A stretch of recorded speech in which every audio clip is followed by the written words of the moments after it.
Alright, hello everyone, my name is Dakoba and welcome back to Satisfactory.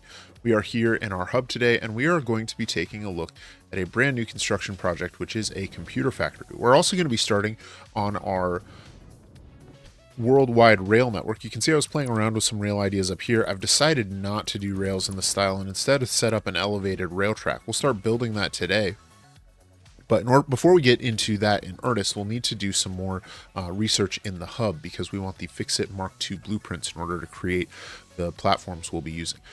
Now, before we get started, we have several pieces of research in the hub to do, and the most important of these is going to be petroleum power. So let's go ahead and load up what we have here. Looks like we need a little bit more of all of these milestones.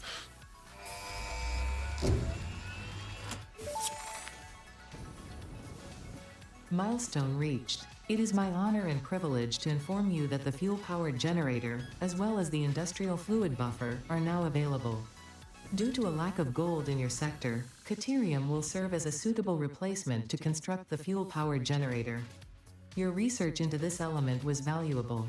In fact, you in particular are my most valuable pioneer, but don't tell the others I said that, it would be bad for morale.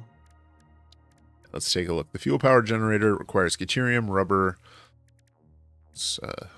back fuel power generator, motors, encased industrial beams, copper sheets, rubber, and Caterium. So fortunately, or quick wire rather, fortunately we have everything we need for those. I do want to do some research into that, but we are going to start by heading over to our oil fields and taking a look at what we can do to set up a computer factory. All right, I have been doing some planning and I have chosen a spot for our computer factory, and it is going to be located right here. I'm not quite settled on a design yet. You can see I've laid out some of the machines that we'll be using. That's just to get a sense of the space we'll need and how we might want to lay it out. But there are some things about this particular layout I'm not a big fan of, so we'll revisit this at a later time. But I have confirmed that I can do this on a 10x10 platform, so that's what we'll be using there. However, before we get into this build, I want to take a look at this roadway I've started to construct over here. I want to use this as a template for some blueprints we'll be making soon once we unlock the 5x5 blueprint maker. This is going to be sort of a prototype of our basic railroad infrastructure that will spread around throughout the map. Now, for the factory we'll be building today, we're going to be using the copper node right over there, possibly both of these copper nodes, but I think we'll be able to do it with just one with the Mark II miner. And bringing that copper in along underneath and feeding into this factory. We'll also be bringing in crude oil, and the crude oil is going to come from the islands down on that coast at the far end. And that is what this road is for. This road is aligned to pass near one of our oil extractors. Now, moving that much crude can be done in a pipeline, but I think I want to do it with trains. And so we are going to design a train foundation that we can use for that purpose.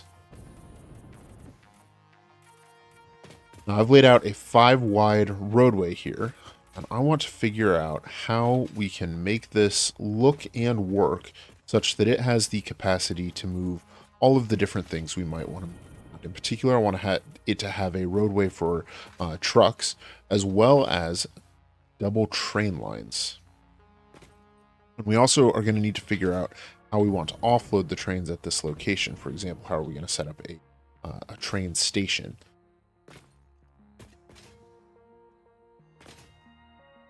So let's get started by laying down some tracks.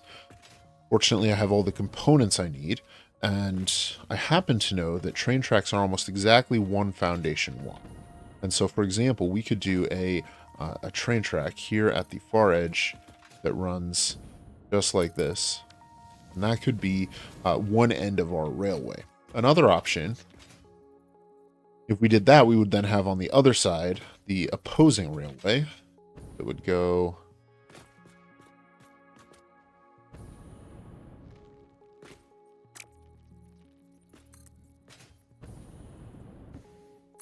like so. And so we could then run these train lines in any direction. That would allow us to have a 3-wide gap down the center of this line. And so, for example, if we wanted to paint that, we could have a center roadway here like so. One option with the roads like this is wherever we need a truck on or off ramp, we could have the road in the center dip.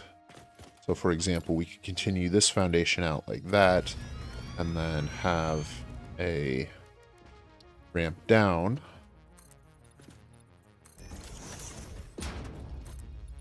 Then do our off ramp there, allow the truck to exit underneath, and then at the far end to ramp back up. And that would allow the trains to continue operating. It would also allow the trains to cross to the left or right, and of course they can do things like spiral down, around, and or spiral out, up and over if they want to. So I actually quite like that, I think. Alright, I've been playing around with the design for our road line here a little bit, and I've come up with something that we'll use for now. Once we get the blueprint maker, we'll spend some time properly refining this and finalizing some decisions. But for now, we're going to start with the rail lines on the outside and the road in the middle. You know, there are advantages and disadvantages to which is on the outside and which is on the inside. And then we could also do like a layered one, so we have roads underneath and rail lines above, for example. And that's something else that I want to play with. But for now, we're going to go with this and just sort of build out this road out to the oil fields in order to bring some oil in here. Now, I've chosen to do this elevated train station over here. One of the advantages of having the rails on the outside is that in a place where it's flat, you can even just like separate off of the track like this. We have the rocks over here that sort of required us to elevate the train station, but that's not strictly required for it. And then obviously we can also use the various buildables, the street lights, or even custom lights using signs and things to light the path as we go. So I think with this experimentation done, it's time for us to set up our logistics in the form of a time lapse, and then once we get down to the far end, we will we'll take a look at how we want to set up our train station down there. Let's get into it.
We have extended the road most of the way over to our oil fields. You can see we have an oil extractor right there.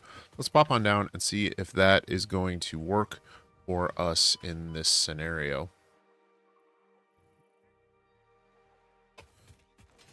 See what sort of critters we might have over here. Make sure that this is all cleared out. Been away for a while, and so often things will respawn. So this is a pure node. So it's producing 240 crude oil per minute. That's more than we need. We only need about 150, which means we will be able to further capitalize on this. Let's go ahead and just take care of these guys, make sure they aren't causing us any undue stress.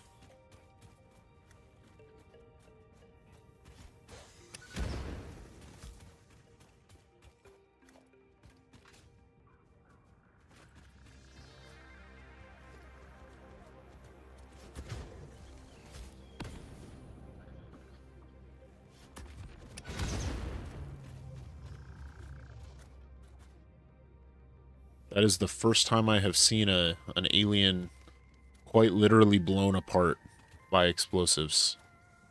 That's a little unsettling. Oh, okay. Apparently just hitting him with the Nobelisk was enough. All right. So with this oil well here, we will need to run power, but that should be fine. We can either run it from over at our packaged fuel plant, or we can run it from the train lines themselves. I think we want a ground level train station over here though. So let's go ahead and extend this one vertically downward, and then extend it out across in this direction. All right, we have a train station set up. Now we have a oil extractor here that is producing 240 units of oil per minute. We're only going to need 150, so let's go ahead and reduce the clock speed on that to save a bit of power and make sure we're being as efficient as we can. And then we are pumping that crude oil up here and into a train station where it's being loaded on a train and taken back. Now I chose to drop the road line a little closer to the ground over here, and I chose this distance where we're about a foundation's height above the ground here. I don't want to collide with this this resource well here, so this may be something that we want to relocate later. I kind of like the idea of the road passing underneath this arch, so that's something that we'll have to take a look at once we come back to rebuild this with our blueprinted roadways. But for now, this should work. I set this up to be a left-handed rail. I've never done a left-handed rail before, and as a result of that, I'm messing up constantly. I'm always thinking that the forward side should be on the right, and it's messing me up. So we're going to be flipping that when we build those blueprints. Well, it'll be a right-handed rail, as it should be. But this is what our logistics looks like on this side of the system. It's simply an oil pump going into a train station, and then the train station is set to pump the oil, or to carry the oil over to the other location. Now we're using a self-driving train for that, and so I've gone ahead and named this computer oil supply. I suppose I just want to call this oil supply, because we will be using this not just to supply this factory, but anything else we want oil for, and we can increase the amount of oil we're drawing from that well as well as nearby wells and pump them into this train station. So we have 2 more platforms here we can replace if we want to extend it out like that. And then of course we have our timetable, and so we have the computer oil supply train that's taking oil from the oil supply to the computer factory at the other end, and all it's doing is loading up. If we take a look at that and take a look at its timetable, we can see that it is loading up crude oil at the oil supply station, and then at the computer factory it is unloading that crude oil. So with our train set up and squared away, let's pop back on over and take a look at the design for this computer factory. All right, I am here over at the site of our computer factory, and I've been playing around with the layout a little bit, just trying to see how the buildings all fit together. I'm not settled fully on this design. We'll play around with it some more here in a bit. But I do have a basic plan. What we're doing is we're bringing in 150 crude oil as well as 80 copper ore into our factory. That copper ore is going to be turned into ingots, and then some of those ingots will be turned into copper sheet, and the rest will be turned into wire. The wire is going to be turned into cable and sent forward to our final production step for computers, while the copper sheets will be sent to produce circuit boards. Now, circuit boards also require plastic, so that's where the crude oil comes in. That crude oil is going to be turned into plastic, which is also going to produce 50 heavy oil residue as a byproduct. We'll turn that into some fuel and then burn that in some fuel generators to produce some power, which won't quite cover the cost of running this factory, but it's sure going to help.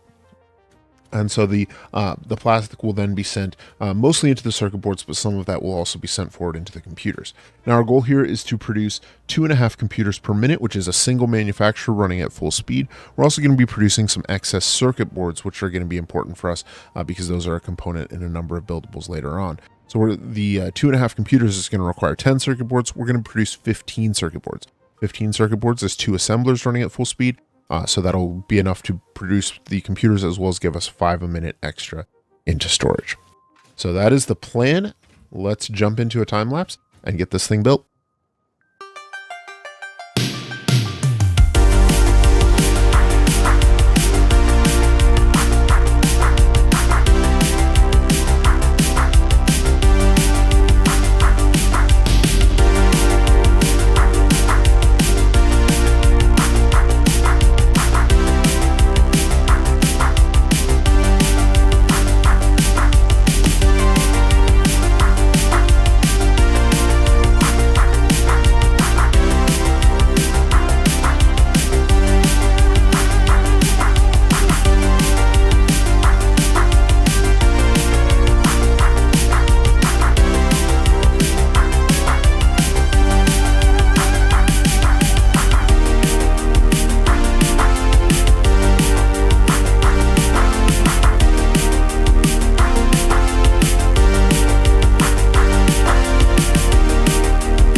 All right, and that is a computer factory all complete. Let's take a look at how it works. So as mentioned before, we have our train line bringing in 150 units of crude oil through this pipeline here. And then that is coming up to feed these 5 refineries, which are each producing 20 plastic. They're also producing 10 heavy oil residue. Now the heavy oil residue we send over into another refinery over here to turn it into fuel. And then that's being sent into 2 fuel generators to help power this thing. Now the plastic is being sent into the factory via conveyor line right there, and we'll get to what it does in just a moment. Over here on the other part of this factory, you can see I've done a few, little bit more experimentation with my rail line there. Over here on the other part of the factory, we have our copper line being brought up from down over yonder, and that is being fed into a bank of 3 smelters. Now I've chosen to leave the smoke producing buildings outside. That's our 3 smelters and our refineries and generators. So I built the structure to contain all this, or the manufacturing equipment, but any building that has a smokestack on it stays outside. Now these 3 smelters, one of them is tuned to 20 per minute, which should mean, yeah, there we go. So we're producing a total of 80 copper ingots per minute, and we are sending those inside through here. Let's see. Looks like I have misconfigured the lights. Let's clean those up. We turned night mode on. That's my mistake. And yeah, that should be good. All right, so we've got our factory floor in here, and our copper ingots are being sent along this belt line here into a bank of constructors. The first 3 constructors are producing copper sheets, and those are being sent forward into some assemblers where they are being paired with plastic to produce circuit boards. We're producing a total of 15 circuit boards per minute in 2 assemblers, each one producing 7.5. The remaining copper is being sent into 2 more constructors where it's being turned into wire, and one of these is underclocked to only produce 10 per minute, so we're producing a total of 40 wire per minute, which is then going into a constructor producing 20 cabling per minute. Now the cabling, along with some of the plastic and the circuit boards, are coming into our final building over here, a manufacturer. Let's get a better look at it. There we go. Into this manufacturer, which is producing the 2.5 computers per minute that we were looking for. Now that only uses 10 of the circuit boards. The last 5 are going into storage on their own over here. You can see one coming down the line now.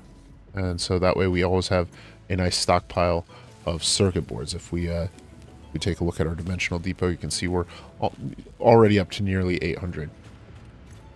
And similarly, if we go for computers, we have so a full stack of computers already squared up in there, and a couple more building up in the stockpile there. So we are producing those at a nice rate. And with this computer factory out of the way, let's pop on back to the hub and see what we can unlock in terms of new technologies. There's a couple of things that we've been waiting on, and I think we can get them. In particular, train signaling is something that I want to dive into so that we can finish off the train lines that we've already built and be ready to expand as we move on to our next few projects. All right, we are back here at the hub.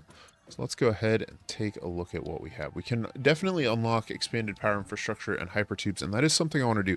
The power storage is going to matter a lot more now that we are using trains, because they have a fluctuating amount of energy draw. And so there will certainly be times where we're not fully using the power storage or the power capacity that we have, but there may be times where, especially as we get multiple trains running, we may swing to exceed it. And so having a bank of power storages will be helpful. However, what I'm most excited for right now is railway signaling. So let's go ahead and gather up the materials we need for this one and get this milestone sent away.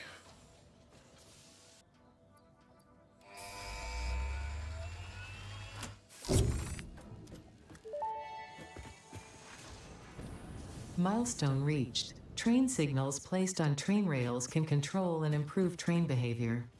This helps to avoid events where multiple trains attempt to occupy the same physical location. For information related to earlier train events, please refer to your employee non-disclosure agreement.